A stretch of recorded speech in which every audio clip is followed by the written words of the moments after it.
Habang naghihintay sa labas ng City Hall ng San Jose del Monte sa Bulacan para sa kanilang ayuda ang nasa 50 benepisyaryo, bigla na lang silang inararo ng isang dump truck na minamaneho ng 57 anyos na si Herminio Herona, empleyado ng City Hall. Batay sa investigasyon ng mga otoridad, inatake sa puso ang driver. Nadala pa siya sa ospital subalit binawian din ng buhay. Isang benepisyaryo pa ang namatay habang siyam ang nasugatan. Ayon sa City Traffic Office, 2018 nang pumasok sa trabaho si Herona at nag-resign noong 2019 matapos ma-stroke. Marso ngayong taon nang muli itong mag-apply at nagpakita pa ng Fit to Work certificate.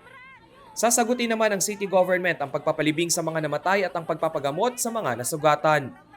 Sa kabilang banda, pinaplano naman ng ilipat ang venue ng pamamahagi ng naturang cash assistance program upang maiwasan na ang kahalintulad na insidente.